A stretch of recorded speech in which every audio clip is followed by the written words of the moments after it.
about the trials of the apostles. Nung panahon na sila ay sinusubok, nung panahon na sila ay tinutuligsa. Umabot sa punto, mga kapatid, na ang mga disipulo ay kinukulong dahil sa pangangaral sa pangalan ni Jesus. At umabot sa punto na nung sila'y tinanong at pinagbawalan, ang sagot ni Pedro sa kanila sa verse 29, "But Peter and the other apostles answered and said, We ought to obey God rather than men." We ought to obey God rather than men. Pinagbawalang mangaral, pinagbawalang magsimba, pinagbawalang magpuri, pinagbawalang mag-akay ng kaluluwa. Pero ang sabi ni Pedro sa mga nagbabawal, we ought to obey God rather than men. Bago pa mangyari itong verse 29, mga kapatid, sila'y dinakip at sila'y kinulong. Sa verse number 17, then the high priest rose up, and all those who were with him, which is the sect of the Sadducees, and they were filled with indignation. New King James Version po ang aking Biblia. Sa verse 18, ang sabi, and laid their hands on the apostles and put them in the common prison. Kinulong po sila. At nung sila'y kinulong, hindi na sila makapangaral, then one good thing that happened, kapag naglilingkod ka sa Panginoon, kapag tapat kang sumusunod sa Diyos, ang milagro ay nangyayari. God can give miracles. Verse 19, at that night, an angel of the Lord opened the prison doors, and brought them out and said, pinakawalan sila ng Panginoon, pero hindi para magtago, hindi para lumabas ng bansa, hindi para magtago, kundi ang sabi dyan, verse 20, go, stand in the temple and speak to the people all the words of this life. Pinakawalan ka, pinalaya ka para maglingkod. Pinalaya ka dahil may utos ang Diyos sa iyo. That's why today, let me preach. Katulad ng sinabi ni Pedro, we ought to obey God rather than men. I would like to preach today the word that says, obedience to God rather than men. Can you please bow your head? Lord Jesus, I pray, give us your word today. Our hearts are open, Lord, and ready to receive your word. God, preach to us today, Lord. Bring us to your will, and let your word be established, and rebuke every soul that is not doing according to your will. God, I pray, let your instruction be upon us. Let the words of life be in our hearts, Lord. In the name of Jesus, bless us today. Amen. Amen. Again, clap your hands to Jesus. Thank you, Lord. You may be seated. Mga kapatid, anong gagawin mo? Kung ang pagsunod sa Diyos ay may kaakibat na halaga. Anong gagawin mo at desisyon mo? Kung ang iyong pagsisimba, paglilingkod, pagiging Kristiyano at pagiging apostoliko ay may katumbas na halaga. Madali po kasing maglingkod sa Diyos at sumunod sa Diyos kapag walang conflict. Walang conflict sa schedule natin, walang conflict sa pananalapi natin, walang conflict sa mga taong ating nakakasalamuha, walang pressure sa buhay, hindi nagagalit ang asawa pag nagsisimba ka, hindi nagagalit ang magulang, o yung jowa mo na nagagalit minsan kapag simba. Pinagpapalit mo daw siya sa Panginoon. O ba? Ikaw na maganda. Madaling maglingkod sa Diyos pag walang opposition kasi. Madaling mag-serve sa Panginoon pag walang opposition. Pero, paano kung ang pagsunod mo sa Diyos ay kabaligtaran na nangyari? Magdadala ito sa iyo ng kritisismo. Magulang mo minsan nag-criticize sa iyo na hindi naman totoong ikaw ay nagbabago. Sinabi sa akin yan ng nanay ko dati, pasimba-simba ka pa. Nasaktan ako dahil nanay ko yun . Madali, mga kapatid, maglingkod kapag wala pong mga pressure sa buhay. Handa ka ba na sa paglilingkod mo sa Panginoon, pati mga opportunity na para sa iyo ay mawala rin? Na inaakala't iniintay mo ng matagal, pero nawala sa iyo yung mga opportunity na yun. Handa ka ba na ikaw ay ma-reject? Handa ka ba na ikaw ay ma-persecute? Tuligsain, kutsain, sabihan ng di magaganda. Hindi man sila nagsasalita, pero ang kanilang mga tingin ay parang nakakasunog, mga kapatid. Masama ang kanilang tingin sa atin. Kapag ito mga bagay na ito ay nangyayari sa atin habang naglilingkod tayo sa Panginoon, that kind of moments, yung mga ganyang klase mga pagsubok, it reveals whether we are loyal to God or not. Doon makikita kung talagang loyalista ka ng Diyos. Hindi loyalista na kung sinong politiko. Loyalista ka ng Jesus Christ. Diyan makikita, mga kapatid. Ang chapter 5 na binasa natin kanina, mga kapatid, ay nagpapakita ng one of the pinaka-courageous, one of the most courageous declarations sa New Testament. Matapang na salita. We ought to obey God rather than men. Mas maiging sumunod kami sa Diyos kaysa sa tao. Napakatapang na statement. Pwede mo bang sabihin yan sa jowa mo na demanding? Di ba ang hirap, di ba? Lalo pag ang jowa demanding. Paglinggo, ako muna, bago ang simba. May ibang mga jowa, mga kapatid, na pinapayagan nga nila yung kanilang mga na magsimba, pero silosa or siloso. Pinagsesolosan ang mga kapatiran, pinagsesolosan ang mga leaders doon. Nangyayari yan. Mga ganyan, siloso sila. Nalalaman ko na lang, nagsasabi yung kapatiran, Pastor, si ganito, pinagsesilosan si ganito. Ay, sabi ko, mag-isip-isip ka, habang buhay na kasama mo yan. Hindi yan seasonal, yan ay habang buhay. Kaya nakakapag-isip. At nakakapaghanap din ng iba. Totoo yun. Kasi kapag, hindi naman pinagbabawalan ng magrelasyon ang mga kabataan.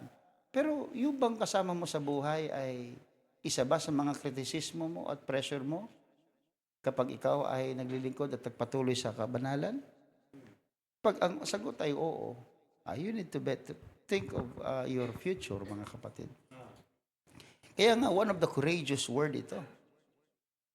Matapang ka bang sabihin yan sa sarili mo na susundin ko ang Panginoon kaysa sa tao? Depende sa konteksto. Depende sa konteksto yan. Kasi minsan, mga kapatid, pride naman ng umiiral, hindi naman yung kalooban ng Panginoon. Minsan kailangan mo ibagay sa konteksto ng buhay mo. Halimbawa, ikaw ay nahuli sa kalsada dahil nagmamaneho ka, kamote ka eh. Diba? Nahuli ka. At sinabihan ka, bakit ka lumabag sa alituntunin ng batas trapiko? I ought to obey God rather than men. Adi ko, di ba may kukulong ka talaga kung hindi naman talagang mayroon kang babayaran talaga doon. Ilagay yun sa konteksto. Huwag yung pilosopohin ng buhay. Ang buhay, mga kapatid, ay hindi komplikado. Ang buhay hindi komplikado. Basta basahin mo ang manual. Ang manual kasi natin ay Biblia eh. Pag bumibili ka ng electric pan, di ba may manual yan? Pero ibihira kayo nagbabasa ng manual, di ba? Basta pag saksak agad, pumutok. 110 pala yung, hindi. Naku, kayo ibig kasi cellphone. Sino sa inyo mahilig bumili ng cellphone? Tanong, binabasa nyo ba ang manual? Wala. Di ba? Ganun na lang. Basta, walang Pero kailan binabasa ang manual, Pastor? Pag nasira. Tama. Pag ang buhay ay sira na, tsaka nagpupunta sa manual. Paano ba ayusin? Makikinig na siya. Pero alam niyo pa paano kung halimbawa ang pagkasira ng buhay ninyo ay patay na kayo bago pa niyo malaman na sira ang buhay ninyo. Kaya sabi ko sa kapatiran sa simbahan, mga kabataan, habang maaga, basahin niyo ang manual. You want to define your life. Gusto mong malaman ang buhay mo. Huwag mong iasa sa mga albularyo at mga manghuhula dyan. Makapag-asawa ba ako ng mayaman? Basahin mo nga yung palad ko. Umaasa ka sa Quiapo, umaasa ka sa manghuhula. Kung totoong manghuhula, yung hulaan mo lalabas sa sweepstakes, di panalo ka. Hindi totoo man, hindi ako naniniwala sa mga ganyan. Sila nga hindi na maiahon-ahon yung kanilang buhay doon eh. Kung totoong manghuhula yan, hulaan niya kung ano lalabas sa last two. May last two ba? Probinsya lang yata may last two, no? Sweepstakes dito, di ba? O yan sa, loto, di ba? Sa amin kasi sa probinsya, last two yan eh. Last two digit, oo. Ang last two digit, minsan, last two ng basketball. Di ba? Kasi, nagpapataya ako dati eh. Wala pa ako sa Panginoon noon eh. Niikot ko yung barangay namin, last two. Kumikita ako malaki. Oo. Kasi pag walang nanalo, akin yun. Pag may nanalo, may balato ako. Gano'n lang yun, mga kapatid. Gusto niyo subukan? Joke lang.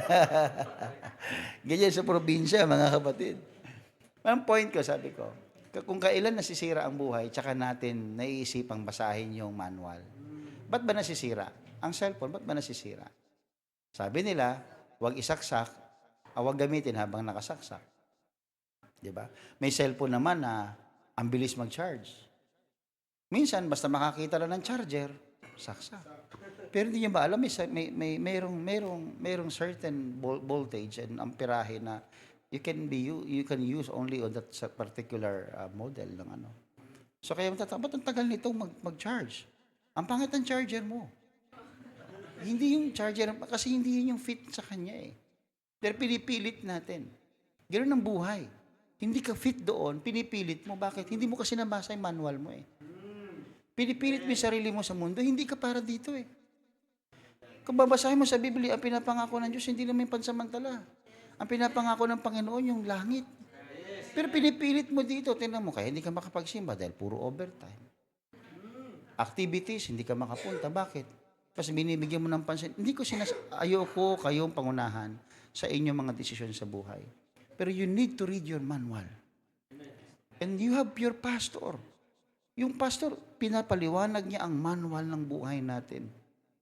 Itong sinasabi ng lumikha, sa Diyos galing ang buhay eh.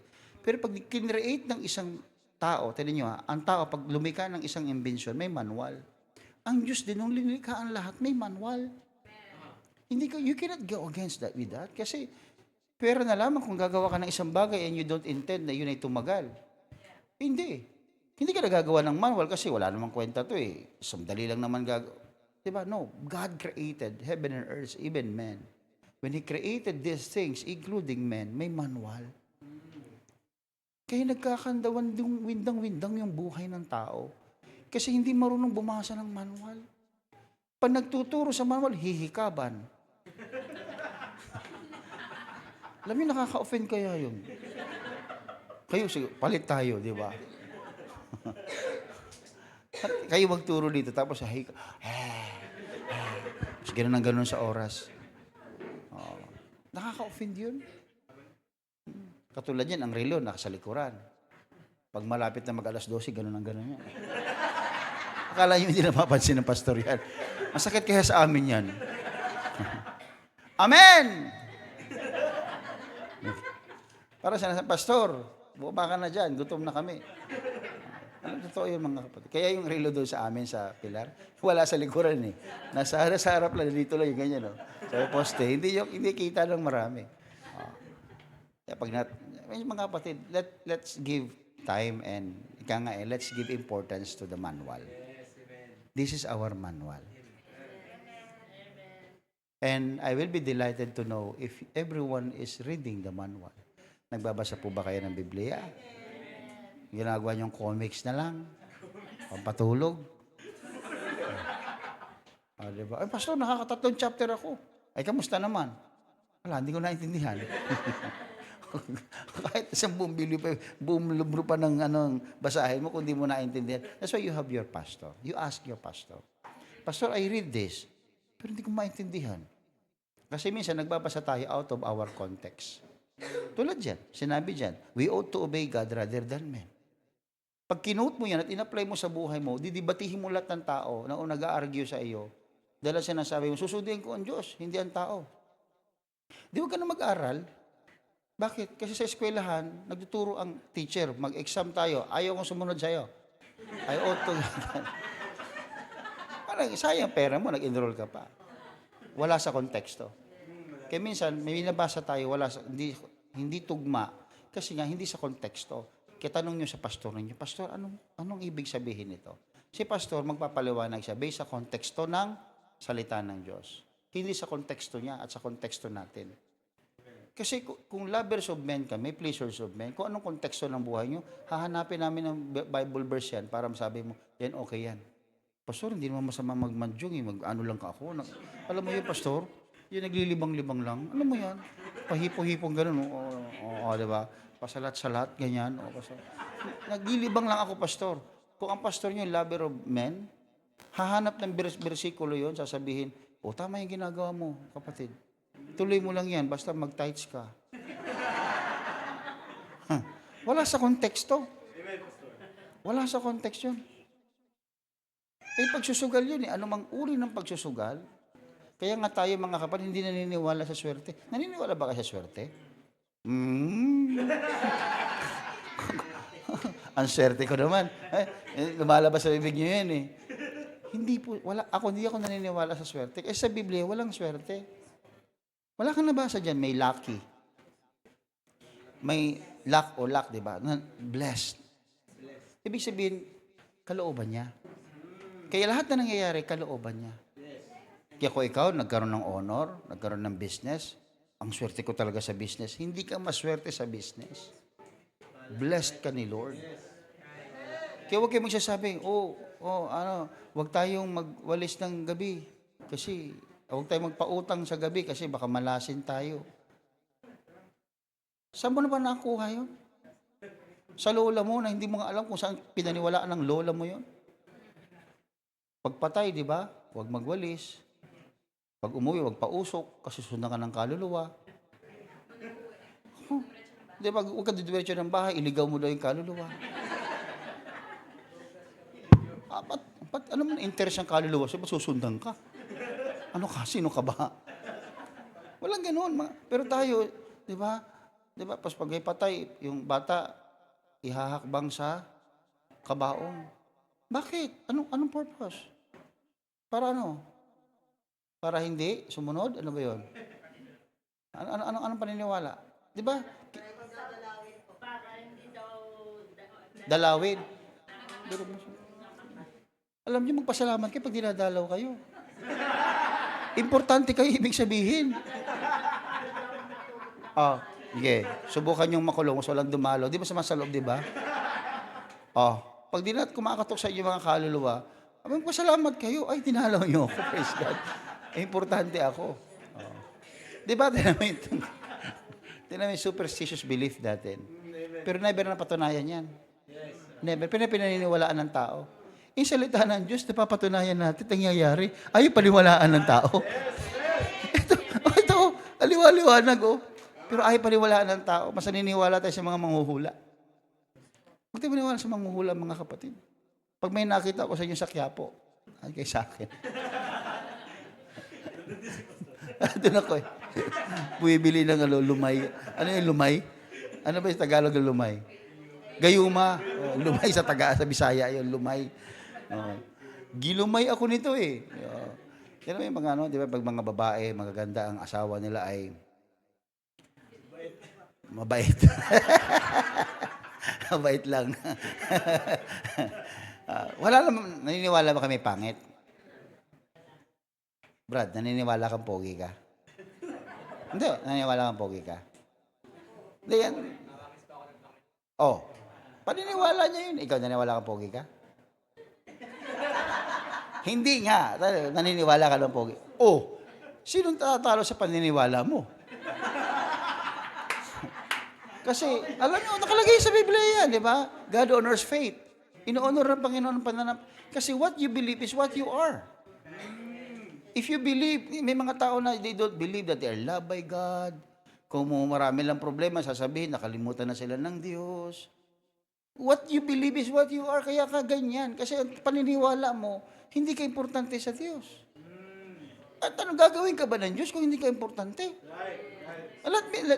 Ang langgam na hindi mo tinitingnan ng importansya, tanong, lilikhain ba ng Diyos yan kung di importante? Hindi lilikhain ng Diyos yan. Kaya nandiyan ka, hindi ka lang katulad ng iba na mayroong tinatamasa katulad ng iba. But it doesn't equate you na ikaw ay hindi importante. No. Hindi. Bawat isa sa atin mahalaga. Bawat hininga natin, pahintulot ng Diyos. Kasi mahalaga tayo. Kaya if you believe that you are not important, ganun ka. Pahiya-hiya, nasa dulo, hindi nakikipag kapwa-tao, hindi nakikipagkamay. May mga Kristiyanong ganyan eh. Masyadong mababa yung tingin sa sarili. Wala ako napag-aralan, kaya hindi ako dapat i-assign ni pastor dyan. Sino gusto mong i-assign dito? Marurunong lang. Minsan kung sino pa yung marurunong, yun pa yung hindi marunong talaga eh. Minsan kung sino pa yung nakapag-aral, siya pa yung bastos. Di ba, naririnig nyo naman yan. Kung sino yung edukado, sila pa yung... Pero yung mga walang pinag-aralan, sila pa yung magagalang, sila pa yung masunurin. Di ba na kayo mag-aral? Joke lang. Wala sa konteksto yun. Naku niyo, ibig sabihin. Paniniwala mo, sabi nila, if you feel good, you look good. Do you feel good? Ito to, do you feel good today? Then you look good. Kaya pag harap mo sa salamin, kahit branded pa yung damit mo, kahit signatured pa yung iyong mga damit, pag you don't feel good, hindi rin ikaw look good. Sabi nila, the beauty is in the eye of the beholder. Totoo naman yon. Ang kagandahan ay nasa mata ng tao. Kung sino yung nagsasabi. Kaya sabi ko mo, gwapo ka, walang magdidibate sa'yo. Kasi pakiramdam mo yun eh. Pwede ko bang labanan yung pakiramdam mo? Pakiramdam mo yun eh. Pakiramdam mo lang. Ang problema, iba-iba tayo ng pakiramdam. At iba-iba rin tayo ng paniniwala. Pero ang gusto ko sabihin sa inyo mga kapatid, every one of us, we need to know what the Bible is saying about us. If God told you that you are more than a conqueror, bakit lulugo-lugo ka? Pera lang ang wala sa iyo eh. Sino may pera ngayon? Ibahin natin illustration. Ibahin. Di ba? Iba sa atin, wala lang ganito, wala lang jowa, malungkot na. Wala lang cellphone na 1 terabyte. Ano ba yan? iPhone 17, 1 terabyte, fully paid. Malungkot na. Those are just things. Dito, naka-enumerate yan sa aklat ng buhay. Naka-enumerate dito yan mga kapatid sa manual ng buhay natin. Na hindi nasusukat ang buhay ng tao sa dinadami-dami ng kanyang tinatangkilik. Kaya kumukunti ang tinatangkilik mo, hindi ibig sabihin, hindi ka blessed. Amen po ba? Amen. Because blessing does not come or cannot be counted by material things only. Blessing can be counted according to His will. Amen. Kaya may taong pinanganak na bulag. Sabi mo, hindi blessed yan. Ano sabi ng Panginoon mismo? Sinabi niya, hindi dahil siya may kasalanan o kanyang magulang. Nilikha siya under the decision and preference of God. Ako niyo ibig sabihin, under the preference of God.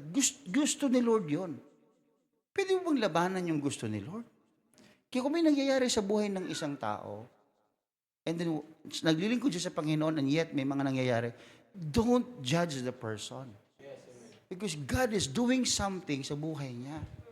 Magugulat ka na lang isang araw, na kaya kahit marami tayong problema, naiintindihan natin yung purpose ng Panginoon, then we can walk uprightly. Matuwid pa rin ang lakad natin, bagamat marami nangyayari sa buhay natin. Bakit? You read your manual eh. Alam mo yung mangyayari eh. Alam mo yung nangyayari. Alam mo ang magiging kahinatnan. Kaya dito, kung babalik tayo mga kapatid, dito kay Apostol Pedro, sinabi niya mga kapatid na ang declaration na ito is one of the courageous declaration in the New Testament. Because they were arrested, they were imprisoned, they were threatened by the authorities, and they were commanded not to preach the name of Jesus Christ, but they stood up. tumayo sila sa katotohanan, tumayo sila sa matapang, we ought to obey God rather. Hindi ito simpleng statement ng isang Kristiyano. This was a declaration of allegiance. Katapatan, loyalty. Kahit anong mangyari, hindi ako aalis sa that's the main context of this. Sinabi ko na kanina, sila ay under persecution, mga kapatid. Pinagbabawalan silang mag-heal ng sick, mag-lay hands, pinabawalan silang mag-gather, mag-declare ng resurrection, yung mga katuruan na ganyan. At itong mga religious leaders, nag-gather sila at gusto nilang ipaaresto, ay pinaaresto pala nila ang mga disipulo at pinakawalan naman ng Panginoon itong mga nakulong. At yun ang nga nangyari. God delivered them not so they could hide, they could retaliate, they can plan something in revenge. Hindi po. Pinakawalan sila ng Diyos para magpatuloy silang mangaral. Ito yung isang magandang gusto kong puntuhin, mga kapatid. Yung God's deliverance sa buhay natin, this is not just because mabait ka, kaya ka sinave. No. There is always a purpose. May cause and effect kasi palagi, di ba? Lahat ng bagay may cause and effect. Kung ikaw niligtas ng Panginoon, bakit ka niligtas ng Panginoon? Yun ang palagi mong itanong, bakit ako niligtas ni Lord? Bakit ako niligtas? Napuspos ako ng Espiritu Santo. Bakit ako pinuspos ng Diyos ng Espiritu Santo? Palagi mong tanongin kung bakit. Kasi may dahilan yun. Pinagpala ka ng Diyos, mababait ang mga anak mo. Bakit ka binigyan ng Diyos ng mababait na anak? Ako yung ibig sabihin, palagi may bakit yung bakit. Hindi lang sa KFC. Bakit? Dito sa abuhay natin may bakit din, mga kapatid. Bakit kayo binigyan ng anak? Bakit wala akong anak? Mga ganon, di ba? Bakit wala akong bahay at lupa? Ba't wala akong pinag-aralan? Palagi may bakit yun, mga kapatid. And it boils always down to the will of God, sa kalooban ng Panginoon. That's why, let us always know our assignment. May assignment ka. Bakit ka nabigyan ng Diyos ng kakaibang talent? Kaya mong kumain ng bubog? Wow, ibang klase ka. Kaya mong lumakad sa apoy? Superhero na to, ha? Ano pa? Ibang klase. Para ano? Bakit? Para kumita. Kaya pala sa peryahan. Joke lang. Salo kayo seryoso eh. Nakatingin na kayo na sa... I'm just trying to say, mga kapatid, na kapag tayo niligtas ng Panginoon o may blessing na dumating sa atin, itanong nyo kung bakit. Bakit po, Panginoon? May dahilan. Pinagpala ka, anong dahilan ni Lord? Lalo ka naging sakim nung pinagpala ka. Lalo ka naging bulastog nung pinagpala ka. Ano yung bulastog ba ang tawag term doon? Bulastog yung ano? Gestador, yan. Kung anong makita, pati manikin, binili. Ganda nito binikin, pati manikin. Ibang klase siya, hindi yung damit, pati manikin, binili niya. Ganun siya kagastador, mga kapatid. So, bilas tayo ni Lord for what purpose? May palaging dahilan yun. That's why, when we were arrested again and questioned, halimbawa tayo, si Pedro, tayo inaresto, tayo ay question, tayo ay dumaan sa mga pagsusubok, dinaan tayo sa persecution, sabihin mo palagi, we ought to obey God. Because nangyari ito, nang pinagbawalan sila sa panahon na sila ay sumusunod. Hindi naman sila pinagbawalan nung panahon sila ay masuwayin eh. Pero nung sila ay pinagbawalan sa panahon na sila ay sumusunod na kay Jesus Christ. Kaya ang daming pagbabawal sa atin ng sanlibutan nung panahon na kay Kristiyano na. Ito ngayon, yan, buhay ninyo. Sinisiraan pa rin kayo, marami nasasabi sa inyo, hinuhusgahan kayo. Kasi nakikita nila kayo naglilingkod sa Panginoon. Doon yung gamitin yung konteksto. I would rather obey God. I ought to obey God rather than men. Mas susundin ko ang tinig ng Diyos kaysa sa tinig ng tao.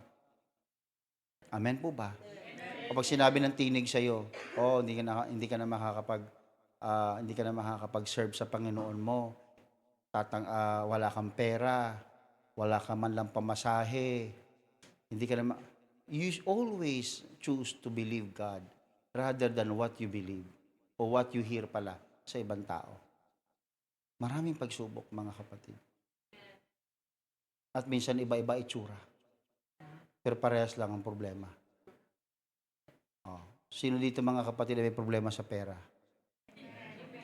Hindi, gusto makita ang kamay. Ako lang? Mga kapatid, huwag kayong plastic mga kapatid. Totoo lang, di ba? Talaga naman may problema tayo sa pera eh. Oh. Pare-parehas ng problema natin, iba-iba lang itsura. Ito tungkol sa anak mo, may problema ka sa pera tungkol sa bahay mo, tungkol sa sasakyan mo, tungkol sa pag-aaral mo, tungkol sa sarili mo. Pero isa lang ang problema, pera. Iba-iba lang itsura. Iba-iba lang itsura ng mga problema natin. Pero iisa lang yan. Kaya ang Panginoon hindi tayo pinabayaan mga kapatid eh. Alam niyo kung bakit? Kasi alam niya na tayo, iba-iba ang pananaw natin sa problema. Iba-iba ang konteksto ng problema natin. Kaya mas dapat natin sundin ang Diyos kaysa sa tao. Tandaan po natin ito. Obedience to God is the highest authority. Obedience to God is the highest authority. Because the apostles recognize something, what is important. It is important than human authority that exists. God's authority is higher than the authority of men. Kaya yung otoridad ng Panginoon, mas mataas yan mga kapatid. Kaya pag sinusunod mo ang Panginoon, you are actually following the highest authority rather than that. Di ba kapag ang tao, di ba? Pag sila ay sa hukuman, ng mga witness, pinapanumpa sila sa Biblia. Bakit? Kasi nire-recognize ng tao ang pinakamataas na authority. That is the Word of God. Sa isang banda, mga kapatid, minsan nakapag-scroll ako, nakita ko sa news feed, mga kapatid, na yung cabinet ni Donald Trump ay nag-worship sila bago magkaroon ng session. It speaks to me na, yan, pinakamataas na nakapangyarihan yan, world power na yan sa mundo, pero they acknowledge the power of God. Diba? Tapos tayo, Kristiyano, diba? Pag in-announce ng pastor, may Bible study. Busy ako, pastor. Nanonood naman ako kay Pastor John doon sa online Hindi ko lang alam. Paano ko malalaman, pastor? Malalaman ba kung nanonood sila? Hindi naman sila nag-selfie. Hindi naman sila nag-comment doon May mga nag-comment doon, ilan. Pero hindi ko alam kung talagang nanonood yun. Baka nag-comment lang. Pa-attendance lang, di ba? Attendance lang. Iba, di ba? O dapat nga, kung kayo, gusto nyo, you listen to that Bible study and then you create a group and then you talk that subject, that, di ba, topic, kayo, mag-usap kayo. Headed by your pastor. Manghingi kayo ng advice sa pastor ninyo. Something that you want to, to cherish and develop sa buhay natin. Salita ng Panginoon. Kaya nga ito mga kapatid sa Acts chapter 4 verse 19, but Peter and John answered, whether it is right in the sight of God to listen to you more than to God, you judge. Sabi ni Pedro at saka ni Juan sa mga umuusig sa kanila, whether it is right in the sight of God to listen to you more than to God, you judge. Kayo manghusga. Tama bang sumunod sa tao at hindi sa Diyos? O tama sumunod sa Diyos, hindi sa tao? Kayo humusga. Because their conviction was very clear. They should first obey God, then everything else second. Ganon din tayo mga kapatid sa buhay natin. Sa buhay Kristiyano. Ulitin ko mga kapatid, mas dapat nating sinusunod ang salita ng Panginoon kaysa sa ating mga But before you make any decision, can you please check with the Word of God? Can you please ask God, Lord, is this right, Lord? May mga tao na pag kinausap mo, parang yung nagbabuff, naglo-loading. Nakatingin sa'yo, tapos, parang ko, ano ba to? Addict ba to? Kaganon. Tapos nung kinausap ko yung asawa, ba't siya ganon? Kasi pastor, niloload niya, bago niya sabihin, dinadigest siya maigi kung ano sasabihin niya. Ganun ba siya? O ganyan siya noon pa, pastor. Masyado siyang maingat. Ay, kung maganda pala yan. Pangit lang tingnan. Kaya pag tinanong ka, anong pangalan mo? Ang tagal. Kasi iniisip niya, pag sinagot mo ng ganito, Di ba? Sobra naman na yun. May ano na yun. May sapa. Pangalan na tinatanong, nag-isip pa. Huwag kayong ganun, mga kapatid. So their conviction is clear, mga kapatid. Because when man's command contradicts God's word, the believer must choose, of course, God. Kapag nagko-contradict na yan, iyong mga ginagawa sa gusto ng Diyos na ipagawa sa iyo, naku mga, sa pananamit, mag-isip kayo maigi, mga kapatid. Sa pananamit natin, God laid, this manual laid the right dress for Christians. Whatever is your preference, I will not listen to your preference. Pastor, palda pa rin naman to eh. Kahit above the nilang, palda pa rin to, Pastor. That's your preference. Hindi naman sinabi ng Biblia kung gano'ng kahaba eh. Modesty ang sinasabi. Modest ka ba kapag nakaupo ka at litaw yung mga tuhod mo? Modest ba yan? Di ba hindi? Sorry ha kung merong ganun dito. I'm just trying to, alam ko naman tinuturo lang ng pastor sa inyo ito eh. That's not modest. Yung pagsusuot ba ng long sleeve at may necktie ka pa at meron ka pang coat. Ang gwapo, di ba? Ayaw sa inyo eh. Yan ba it's too much ba? Tinuturo din dito yan. Napansin yung mga kapatid, pumasok ka sa mga mall, sa mga establishment na nakaganyan. Naka-necktie, nakaayos. Kasi it gives us impression na this person is respected or respectful. Nire-respeto ka niya, nire-respetuhin mo rin siya. Kaya nga sa atin mga kapatid, pag nakasuot ng ganyan, sir na kagad, sir. Sir. Yung ibang ganyang kasuotan, bellboy lang ng mga hotel yan eh. Naku ko yung ibig sabihin. Pero yung respeto nandoon. Kaya pagpasok mo sa mall, ang tawag siya sir. No, sir. Anong tawag mo sa akin? Sir. Ano talaga? Ulitin mo nga. Sir. Gustong gusto.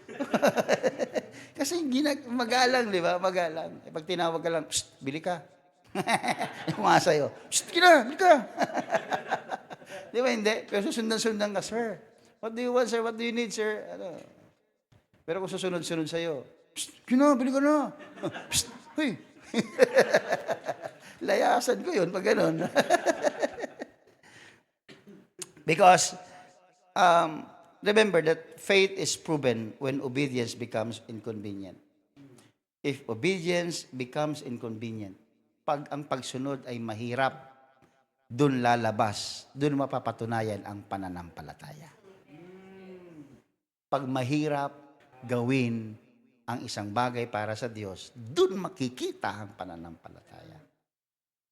Sa totoo yan mga kapatid, alam niyo sa pagbibigay, matouch ko ng konti Pag hindi ka sanay magbigay, ang hirap. During mo mga kapatid, okay na yung service Ganda na ng service. So, umpisa pa lang sa opening, blessed ka na. Pag share ng word of God, blessed ka. Kantaan, blessed ka. Worship, blessed ka. Nung nag-exhort na about giving, tisod ka. Ang hirap kasi mga kapatid, kapag hindi ka nasanay, kaya tinuturuan tayo, tinatransform tayo ng Diyos. Ang simbahan, hindi lang ito should fill you with a lot of knowledge. This also serves as a place of transformation. Ang simbahan, kapag walang natatransform yan, hindi totoo simbahan yan. Dito. Alam niyo, 120 disciples doon sa upper room, 120 lang yun. Diba? O, 12 na lang tayo, paliitin natin, 12 disipulo. They turned the world upside down. Why? Because they were transformed. Meron tax collector doon, pero hindi na nangingikil yun. Pagdating sa simbahan, oy, alam ko mayaman ka ha. Mabigay ka sa gawain. Hindi ganun si Mateo. Na-convert yun, pero hindi. Sabihin, they were transformed. Talaga binago sila ng Panginoon. Diba? Ako yung ibig sabihin. Kasi, kapag sa oras na ng pagbibigay, pag hindi tayo transformed, tisod tayo. Pag nagkuha ng pledge, pag may ginawa, katulad yan, Sino ba nakikinabang? Di ba tayo din? Once na may project tayo natapos, sabi, wow, ang sarap pa ulit tumulong, ang sarap pa ulit mag-pledge. Kasi nakikita mong may, ako yung ibig ko sabihin, pag hindi ka nasanay sa oras na yan, oras sa pagbibigay, alam mo yan yung oras na kung saan, nagbubukas ka ng sisidlan. Hindi ako nagbibiro. Kung meron ka dapat maging excited ka sa simbahan pag pumupunta ka, hindi lang yung preaching, hindi lang yung tugtugan, awitan, palakpak. Given yan eh. Punta ka sa Trinitarian, ang daming ganyan. Gaganda pa. May mga LED wall pa. May mga sumasayaw-sayaw pang gano'n. Hindi ito entertainment. Kung meron kang dapat excited ka pag pupunta sa simbahan, yung panahon na pagpapalain ka, pagbubukas ng sisidlan. Ang oras ng pagbibigay ay pagbubukas ng sisidlan mo. Bubuksan mo yung sisidlan mo, Lord, punuin mo ito. But of course, whatever a man soweth, yun yung kanyang iririp. Oras ng pagtatanim yun eh. Di magtanim ka ng marami para umani ka. Kaya huwag kayong matakot magbigay ng malaki kasi malaki din ang ibabalik ng Diyos. Hindi, uulitin ko mga kapatid, hindi totoo na, okay na itong maliit kasi ang ibibigay naman ni Lord sa akin malaki. Okay, nasanay ka puro maliit. Nakikita mo iba, bakit sila pinagpapala? Bakit sobra-sobra ka nila sa akin konti? Kasi ikaw, nagbubukas ng sisidlan mo eh. Sa oras ng pagbibigay, kung talagang transformed ka, yung puso mo, wala na doon sa binibigay. Ang puso mo nasa tinatanggap na.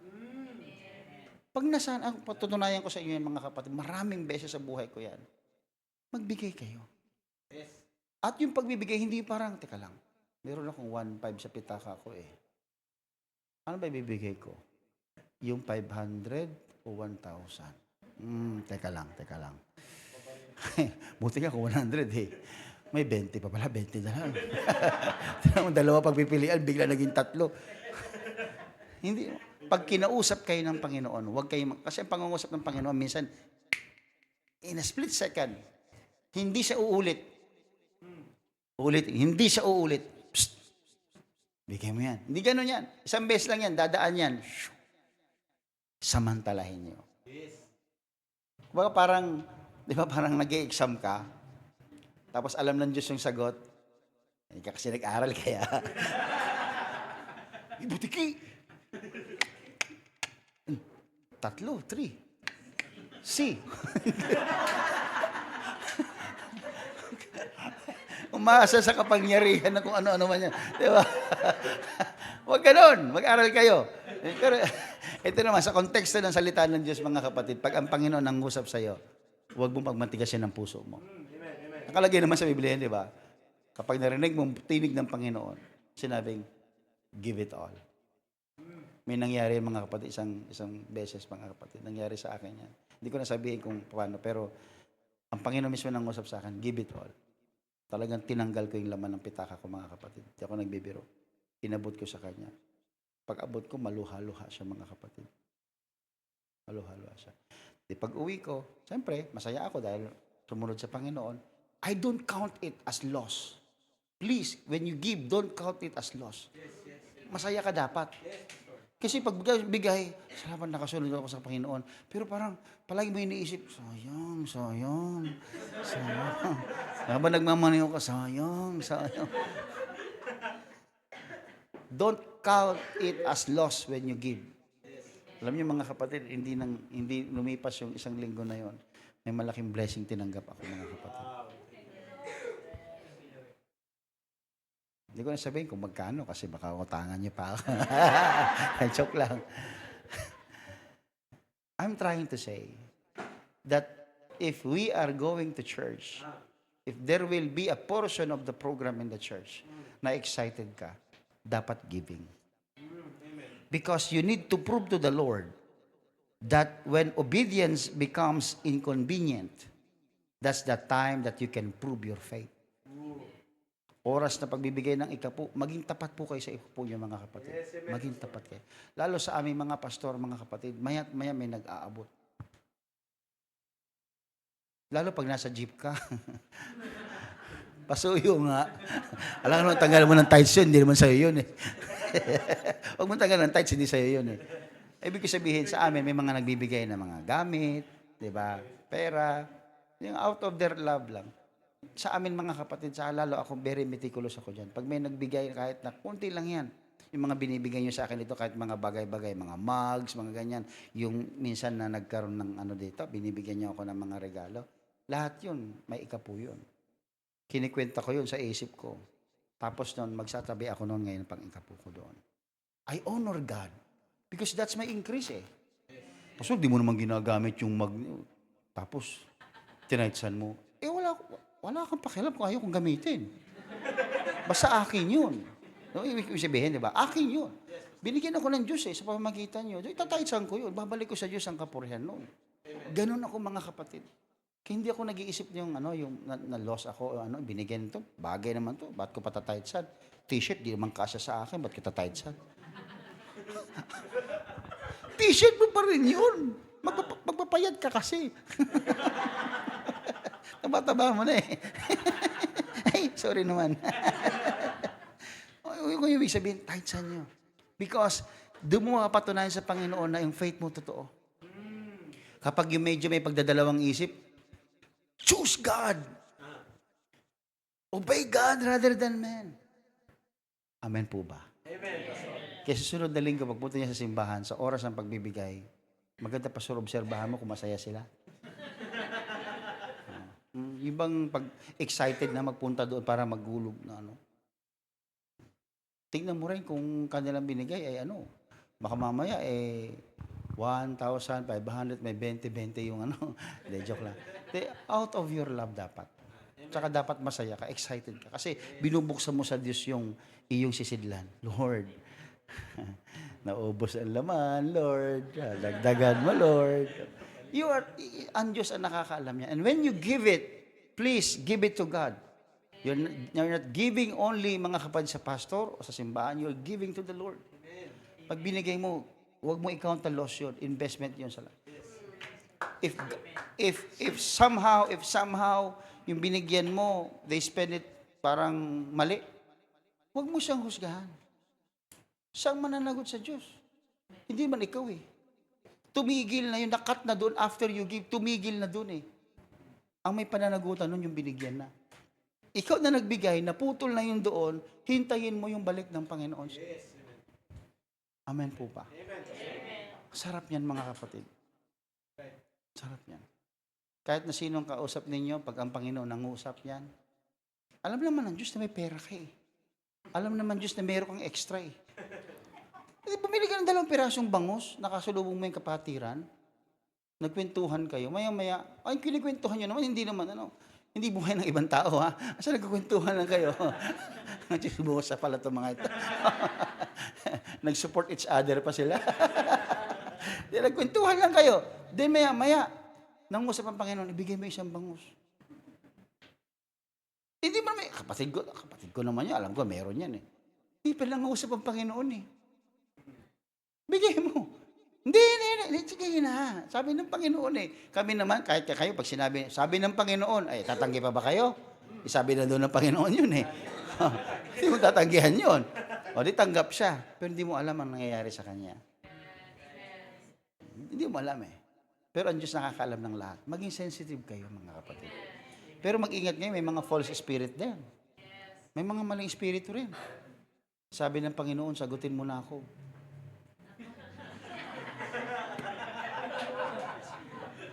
Ibang espiritu yun. Sabi ni Lord. Kaya ako nandito sa church nyo kasi sabi ni Lord, dito ka daw matatagpuan ng akin. Unfair si Lord. Siya lang kinausap, kayo hindi. Kaya kayo mga kababaihan, mga dalaga, sagutin nyo yan. Unfair ang Diyos mo. Sa Biblia ang tinuturo sa akin, hindi ganon. Nangungusap ang Panginoon sa kanya at mangungusap ang Panginoon sa akin. Amen po ba? Di ba? Sino? Si Cornelio, di ba? Cornelio ba to? Di ba? Kinausap ng Panginoon si Pedro. Kinausap ng Panginoon yung tao rin. Nag-match. Di ba? Kaya may kumatok sa pumunta sa, Pastor, bakit wala ka doon sa kasi Nagdala ako ng merienda noong nakaraang linggo doon. Sabi sa akin ng Panginoon, magdalan ako doon ng merienda. Doon sa simbahan. Wala ka pala doon, pastor. Mangiti ako, sabi ko sa kanya, sinong Panginoon yun? Kasi kung talagang gusto ng Diyos, tanggapin ko yun doon at inutusan kanya, papupuntahin niya ako doon. That is our God. God is a God of order. Huwag niyong gamitin ang otoridad ng salita ng Diyos para sa inyong sariling kapakanan. Ngayon, alam niyo yung tao yun, wala na sa simbahan. Wala sa simbahan yun.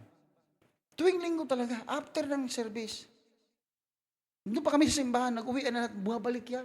Pastor, kanina habang napupuspos ako, pastor, habang may pangungusap ang Panginoon, pero natatakot akong sabihin sa iyo, sister, kung sa Panginoon yan, bakit naman ako? Sige, sabihin mo. Pastor, natatakot talaga ako eh. Sige na, sister, ano ba ibig sabihin yan? Ano bang sinabi ni Lord? Ilipat mo daw yung pulpit sa may bandang likuran. Hindi ako nagbibiro. Ang paatras ako, sabi ko, pag-isipan ko, sis. Umuwi siya. Kwento kay Sister Franz, delikado yun. Pulpito yan eh. Pulpito yan. Hindi naman yan yung gusto ng tao eh. Gusto ng Diyos. Ang pulpito, ang altar, ay sa Diyos. Sabi ko, nga no. Hindi ko sinunod. Kinausap ko sa sumunod dali. Sabi ko, sis, ganito yan. Tinuruan ko na. Nagturo na ako. Nag-Bible study na ako. Hindi lahat ng espiritu ay sa Diyos. Sabi ni Apostol Pablo, subukin niyo ang bawat espiritu. Ganyan siya, pastor. Kasi pangusap sa pasensya ka na, pastor, ha? Paglipas ng ilang buwan, wala siya sa church. Alam mo siya sa sumama? Alam mo yung yung kay Cleo? Yung mga sing-sing. Di ba? Power Ranger. Doon siya sumama. Hindi ito chismis, totoo ito, ha? Totoo yan. May power na siya ngayon. May mga sing-sing silang malalaki, gumagano'n sila. By the power of He-Man. He-Man. Sino nakaabot ng He-Man dito? Ayun, yung mga age natin. He-Man. She-Man. May She-Man din, di ba? She-Ra. Ayan. He-Man. Ganyan. Di ba? Kasi Popeye, the Sailor Man. Yan yung mga natin, mga cartoons natin ng unang panahon. Ngayon, cartoons yung ngayon, Aba? Diba? Iba yung cartoons yung ngayon, mga Cocomelon, diba? Yung panahon namin, walang ganyan. Sa amin, si si Mr. Bean, si Batibot. Pong Pagong. Yan, sa amin, si Pong Pagong, diba? Si Pong Pagong. Oo. Sino yan? Oo. Ewan ko sa inyo. Di ba? Ang tanda na natin, di ba? Pero again, balik tayo. Faith is proven when obedience becomes inconvenient. Kaya pag nahihirapan na kayo, mga kapatid, sumunod sa Panginoon, ibig sabihin nun, doon yung pagkakataon na mapapatunayan nyo yung totoo ninyong pananampalataya. Because true obedience, another thing, is tested by pressure. Because anyone can obey God when it is safe. Mabilis kasi sumunod sa Panginoon kapag safe eh. Kapag okay lang, di ba? Di ba? Punta tayo doon sa simbahan. Kasi merong papagawa si pastor doon, mga decoration, ganyan. Lahat yan pupunta. Subukan mo. Decorate natin simbahan. Pupunta yan. Pero sabihin mo, magbigay tayo para sa decoration. Bihira. I speak through the voice of my experience. Noong nakaraang overnight ng simbahan, nag-overnight, talagang, kasi ang tema is, pulling down strongholds Talagang I boldly told the church, yung mga strongholds sa simbahan, yung mga maling paniniwala. Nireview ko talaga. Talaga yung mga kapatid, naawa ako sa kanila. Pero sabi ko, I need to tell you this because this is in my heart. Kaya mga espiritu yung mga maling espiritu sa simbahan, yung mga mapaghatid ng balita, yan, totoo yan, yung mga chismis-chismis, strongholds yan. Ang stronghold kasi noong unang panahon, ng konteksto niyan, ang meaning yan, mga high walls yan, mga matataas na gusali, matataas na pader. Yan, heavily guarded yan. Hindi basta-basta napapasok yan. Pero pag nakapasok ka dyan, mahihirapan makalabas ang nasa loob nun. Kaya anumang bagay na nakapasok sa atin, pinaniwalaan natin paunti-unti. Hindi naman tinayo ang stronghold ng isang araw eh.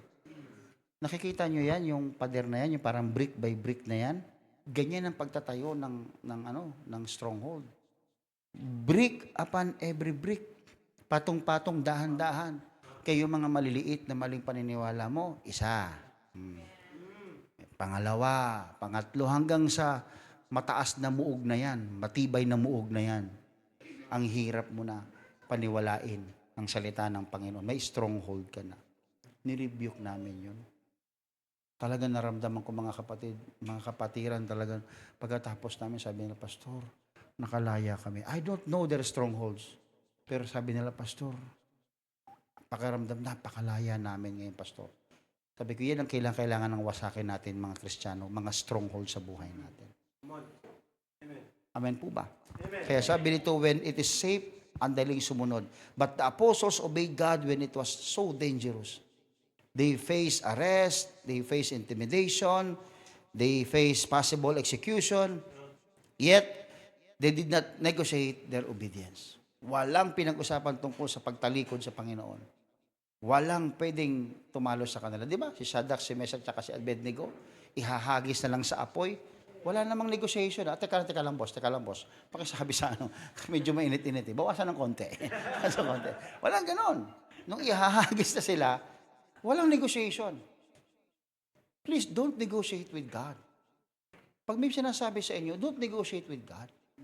Lord, sobrang hirap naman ito, Lord. Baka pwede namang gaan-gaanan mo, Lord.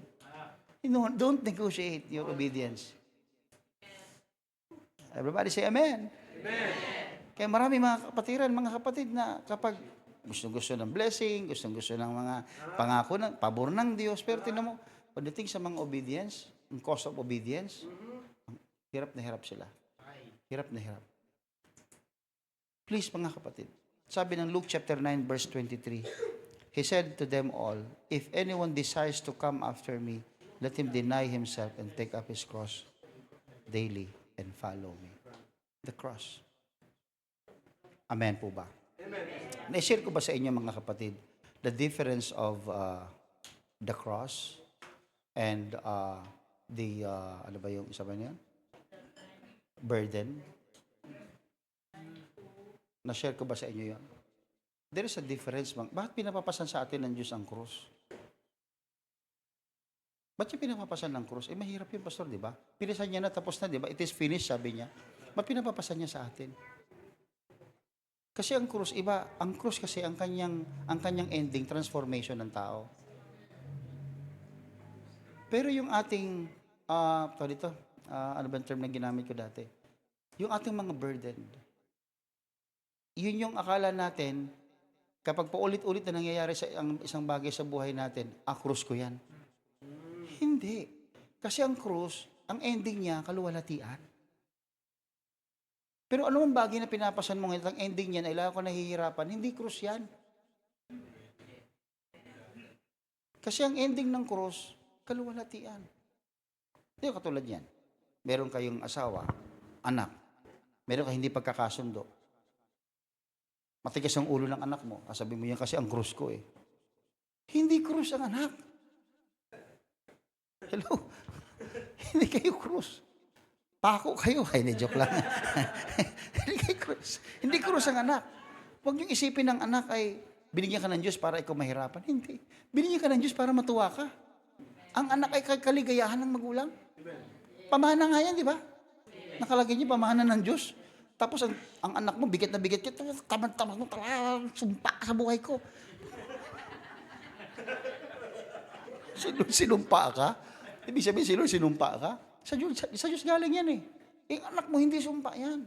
Kung may nangyayari sa anak mo at sa relasyon nyo hindi maayos, this is not because hindi mo siya ang krus mo.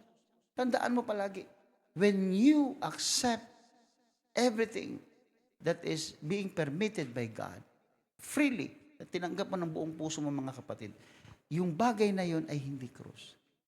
Si Kristo, ang krus, kahit gano'ng kabigat, tinanggap niya yon. Kahit gano'ng kabigat, tanggapin niya yan. Ang ending niyan, kaluwalhatian.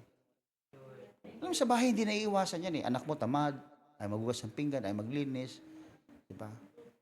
Ayaw ng responsibilidad. Mga ganun. Normal sa bahay yan. Pero minsan, minsan may mga ganyan na nagkakaroon na ng samaan ng loob yung magkakapatid. Ikaw maghugas ngayon, kahapon ako eh. Ikaw maglaba, nung nakaraan ako. Ganyan yan. Kinakausap ko sila. Kasi hindi sila krus. Ako minsan din ako makapag-concentrate. Nagme-meditate ako. Siyempre, mga anak ganyan. Tinawag ko sila. Mga anak, halikay dito, sabi ko. Hindi kayo krus sa buhay ko. Blessing ko kayo sa Panginoon. Patunayan yung blessing ko kayo sa Panginoon. Ang kapatid ay kapatid. And whatever you say, that is your kapatid. Sinabi ko talaga yun. Mayroon kayong relasyon not because biologically ako ang father ninyo, but because God gave you to me. Binigay kayo ng Diyos sa akin. Blessing kayo, hindi kayo cursed. Alam, pagkatapos ko sabihin yon, pag hindi na sila nag-aaway. Minsan gigil na yung isa, bilisan mo, late na ako. Kasi, hatid yung kapatid niya muna. Dati, bilisan mo! Alas 5 pa, medya pala ng umaga, mga kapatid. Maalingaw na sa bahay. Siyempre, nagigising ako. Hindi na ako pwedeng lumabas doon at magpapaluin ko sila, di ba? Malalaki na ng mga anak ko eh. Ano gagawin yun? Malalaki na yan eh. Kaya ko lang, nagkaroon ng pagkakataon, tinawag ko sila. Sinabi ko yun. Ngayon, pag nalilate na yung isa, saan mo na? Hindi na yun dati talagang nagsisigawan. Ngayon medyo malalambing na. Kasi alam nila, naririnig ko sila eh. Sa gawaing bahay, hindi na yan. Hindi na inuutosan. Magtapon ka ng basura. Dati kasi talagang lalabas yung litid ng nanay nila. Pambira, yun na lang ang gagawin niya. Magtatapon ng basura. Ang asawang babae, mga sa bahay, parang sabihin ko, Ma, binago na ako ni Lord. Pero talaga gano'n, maingay. Siyempre, gano'n talaga. Pero sinabihan ko rin siya, sabi ko, hindi yan. Hindi ganyan. Malalaki na yan. One word is enough. Hindi natin mababa. Tayo, noon, maliliit tayo, mga unbeliever na magulang natin, ganyan sila. Pero, di ba, wala naman naging epekto, lalo ka naging rebelde. Pero ngayon, hindi. Sabi ko, gamitan mo ng salita ng Panginoon. Babow down yan. Ayun na nga. Nung ginamit ang salita ng Panginoon ngayon, nako, pagpasok ko sa bahay, wala na yung amoy basura. Bakit? Naitapon na. Tapos, siyempre, pag lumapit yan sa tatay, Pa, may magandang bike doon na sige na, bili tayo. Bili. Pa, gusto ko mag-gym. Sige, mag-gym ka. Ano nakaraan? Magre-renew ng gym. Magre-renew di ba? Renewal every month. Meron siyang atraso sa nanay niya. Alam ko sabi niya, Pa, sabi ko, anak, halika. Ito pera. Mabilis lang i-renew ang gym. Pero ang relasyon ninyong magkakapatid, mahirap i-renew. Bibigay ko sa iyo ito, magre-renew ka sa gym mo, bibigay ko lahat ng gusto mo, isa lang kondisyon ang gusto kong gawin. Sumunod kayo sa sinasabi ng salita ng Diyos pagdating sa relasyon sa pamilya. Opo, Papa. Hindi ngayon ang babait. Wala akong nilabas sa sinturon. Wala akong nilabas sa pamatpat o baseball bat. Grabe naman. Dapa! Kasi noong unang panahon, ganyan sa amin. Nanay ko, anak ko. Sabi ko nga sa inyo, kapatid yata ni Satanas yan Ganyan ang nanay ko bago mo-convert. Anak ko, hindi nyo lang alam ang karanasan ko dyan. Kasi ako naman talaga, bastardo talaga ako. Pero sabi ko, kapatid Satanas to, konti na lang Sabi ko, pero hindi po mga kapatid. Kidding aside, sinasabi ko lang sa inyo, ang tunay na pagsunod sa Diyos, hindi nasusukat kapag madali ang mga sitwasyon. Nasusukat ito kapag may pressure sa buhay. Kaya pag may pressure ka sa buhay, naku'y kagalak mo, eto na. Patutunayan ko na kay Lord ang aking katapatan. Because obedience to God releases great power. And right after His declaration, something amazing happened. The apostles continued preaching. The church is growing because heaven always backs up those who stand for God. kapag ikaw ay tumatayo sa pananampalataya mo sa Panginoon, back up ka ng Panginoon. You will notice that in the Word of God, hallelujah, you can read that Daniel obeyed God, and when Daniel obeyed God, lions could not touch him. And when Shadrach, Meshach, Abednego obeyed God, the fire could not burn them. And when the apostles obeyed God, the gospel spread even faster. Ang bilis ng paglago ng gawain ng Diyos. Alam niyo kung bakit? Sapagkat ang Diyos, ino-honor niya ang pagsunod ng tao, mga kapatid. Kaya kapag meron kang maghihirap sa buhay, huwag mong kakalimutan na meron kang pagsunod na dapat mong bigyan ng pansin. Because when you choose to obey, God takes the responsibility for the outcome. Ang Diyos na ang bahala doon pag nakikita niyang sumusunod ka. Everybody say amen. That's why every believer should obey God. Obedience is not optional. Uulitin ko bago ko magtapos. Obedience is not optional. It is a requirement of your faith. Kaya kung gusto mo, mga kapatid, na ikaw ay magkaroon ng pananampalatayang matibay, ang pagsunod ay hindi pangalawang option lang. Kundi wala ka ng ibang option, kundi ang pagsunod, mga kapatid. Everybody say amen. Amen. Because the moment when you choose, hallelujah, the obedience rather than compromise, the Lord will bless your life. He is the God that bless those who trust Him. Kaya mga kapatid, sa araw na ito, nais kong sabihin sa inyo, maarang ang iba sa inyo, mga kapatid, ay nag-iisip.